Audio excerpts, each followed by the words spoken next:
Good afternoon. Hey.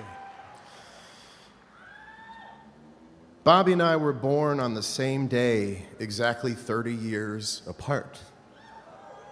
Libras. While the astrology checks out, 3 decades is a pretty wide chasm between any two people, whether they share a birthday or not. In the 30 years that preceded me, Bob had become a countercultural icon. I was a child of the 1980s. I come from a world of structural thinking, the concept, the theorizing, the reassessing, the perfecting. Bob learned early on that spirit, heart, soul, curiosity, and fearlessness was the path to glory. We both found success with each of our templates, and then we found each other. The echoes of the music Bobby and the Grateful Dead made would lead me to him through whatever strange and nervy knack I have for sidling up next to the things I'm in awe of. What would follow would become the adventure of a lifetime for me. It's hard to find the words to describe the relationship Bob and I had.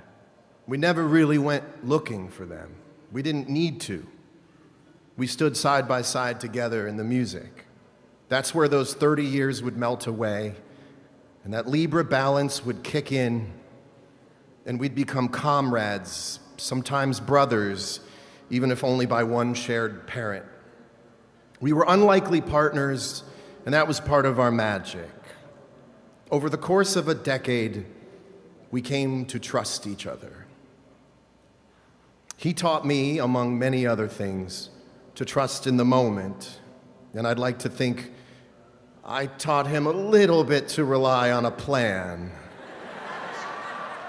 Not as a substitute for the divine moments, but as a way to lure them in a little closer.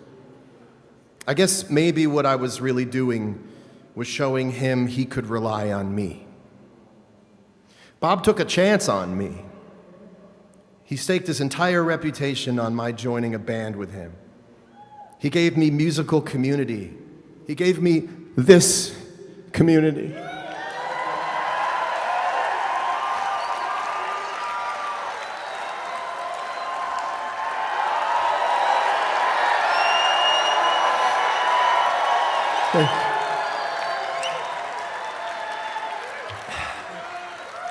I got to know his incredible family, Natasha, Monet, and Chloe, whom I now consider my dear friends for life.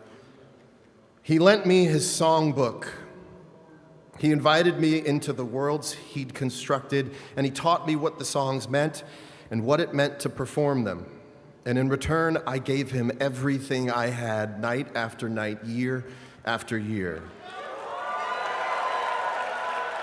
The honor of getting the opportunity to express my heart and soul and take flight over those magical compositions has never been lost on me. It's also never been lost on me that there is very little difference between myself and anyone else who loves this music. In so many ways, our experiences have been the same. So I'd like to say a few words to deadheads everywhere. The excitement you felt when you were boarding a plane or packing up the car to travel miles to see the shows was the same excitement I felt about flying to the next city, working out the set list in a group chat, meeting up with the band on stage for sound check, and getting ready for that magical moment when we take the stage and discover whatever was in store for us that night.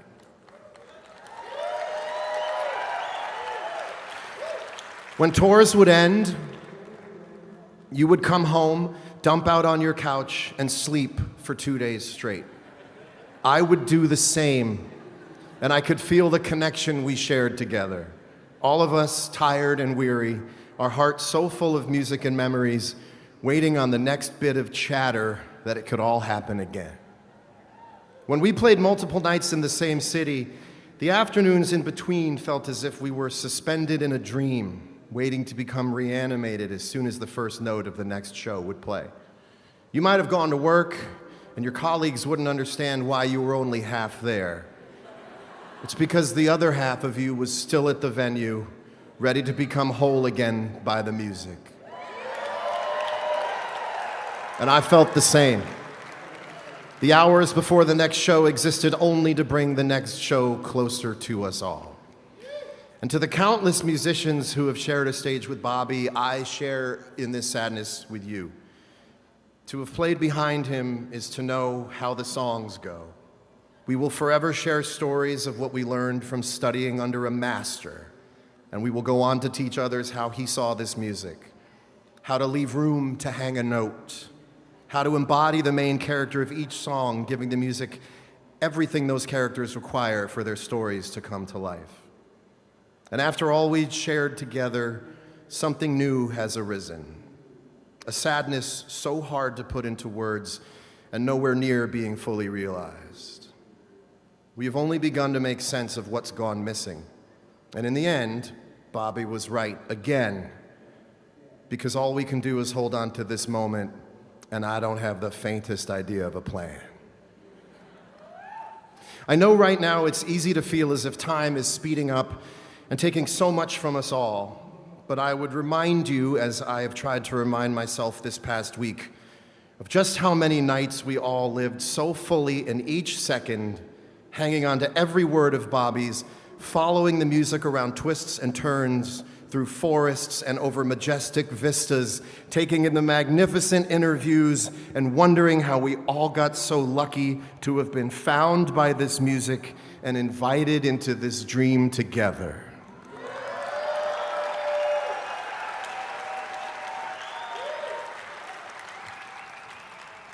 Bob had mentioned that Jerry had never really left him, that he still felt him up on his shoulder. And now Bob will be forever perched over my shoulder. I expect to see him in my dreams for many nights to come, when we'll take that stage together with the rest of the band and weave notes around one another, and I will wake up with a smile, remembering the beauty of it all.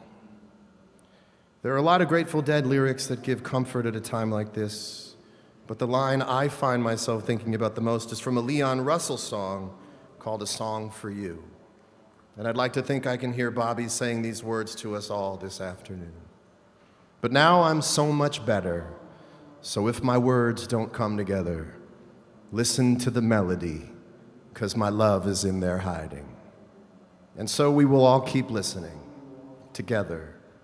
300 years, Bobby. Now that's a plan I can get behind.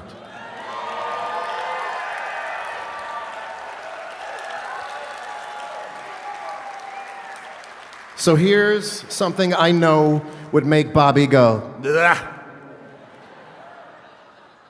Thank you, Maestro. You changed my life. I will love you forever. Thank you.